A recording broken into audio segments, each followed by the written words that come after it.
We were talking about I'm in the office, I'm having a dialogue with either a coworker or an employee, and they start to cry, or they get angry, or they have strong emotions in the room. How do I handle that? What am I supposed to do?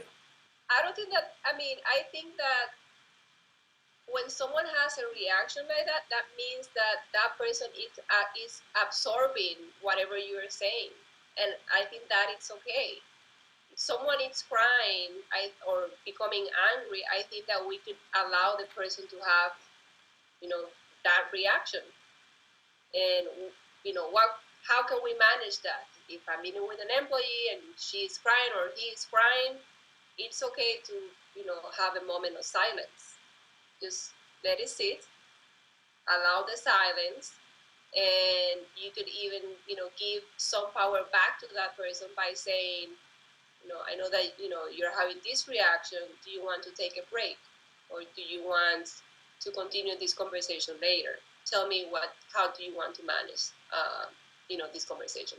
So allowing the silence and also giving power back to that person in deciding if, he or she wants to continue that conversation. You mentioned about feeling angry or having like an angry response. As long as we are not concerned about our own safety, it is okay to have, to sense that the other person is feeling angry. It's just another emotion, and it is fine. One thing with anger is if we continue challenging the person, the person could become angrier, and that could, the person could be like more impulsive and say things that at the end the person might regret. So when the person is angry, it's a good idea. Okay, do you want to take a break? Giving the chance to that person to recollect herself or himself, and then come back whenever the person feels better. That's very good advice. Now, one other thing. What if when we leave this meeting, they give me the cold shoulder? They give me the silent treatment out in the workplace. What do I just live with that? What do I do with they're not going to talk to me now for a couple of days?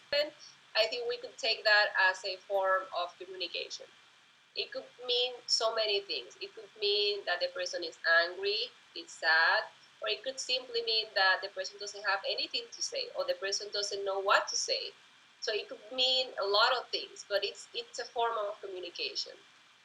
If it happens for a couple of days, I would just let it sit, and then trying to find the right moment, the right timing when things are cooled down to have a conversation. Let's go back again and let's have this conversation again. But I would just let it sit for a while.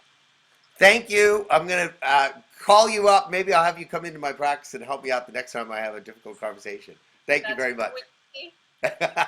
All right.